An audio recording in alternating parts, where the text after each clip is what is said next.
ಕರ್ನಾಟಕ ಸರ್ಕಾರ ತಾಲೂಕು ಆಡಳಿತ ಹಾಗೂ ಕ್ಷೇತ್ರ ಶಿಕ್ಷಣಾಧಿಕಾರಿಗಳ ಕಾರ್ಯಾಲಯ ಮತ್ತು ಸಮಾಜ ಕಲ್ಯಾಣ ಇಲಾಖೆ ಹಾಗೂ ಪುರಸಭೆ ಕಾರ್ಯಾಲಯ ಕುಷ್ಟಗಿ ಇವರುಗಳ ಸಂಯುಕ್ತಾಶ್ರಯದಲ್ಲಿ ನಡೆದ ಸಂವಿಧಾನ ಜಾಗೃತಿ ಜಾಥಾ ಕಾರ್ಯಕ್ರಮ ಅತ್ಯಂತ ಅದ್ದೂರಿಯಾಗಿ ನಡೆಯಿತು.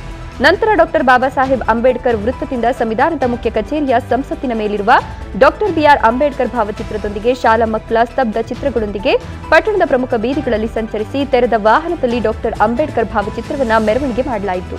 ಈ ಸಂದರ್ಭದಲ್ಲಿ ಕ್ಷೇತ್ರ ಶಿಕ್ಷಣಾಧಿಕಾರಿ ಸುರೇಂದ್ರ ಕಾಂಬಳೆ, ಸಿಪಿಐ ಯಶವಂತ ಬಿಸನಹಳ್ಳಿ, ನಜೀರ್ ಸಾಬ ಮುಲಿಮನಿ, ಜ್ಞಾನಪ್ಪ ಹಿರೇಮನಿ, ದುರ್ಗಪ್ಪ ಹಿರೇಮನಿ, ಸಿದ್ದಪ್ಪ ಕಾಲಲಬಂಡಿ, ಸುಕುಮುನಿ ಗುಮಾಗೇರಿ, ಮರಿಸ್ವಾಮಿ ಸೇರಿದಂತೆ ಸಮಾಜ ಕಲ್ಯಾಣ ಇಲಾಖೆ ಹಾಗೂ ಪುರಸಭೆ ಸಿಬ್ಬಂದಿಗಳು, ಶಾಲಾ ಶಿಕ್ಷಕರು, ಶಾಲಾ ಮಕ್ಕಳು ಹಾಜರಿದ್ದರು.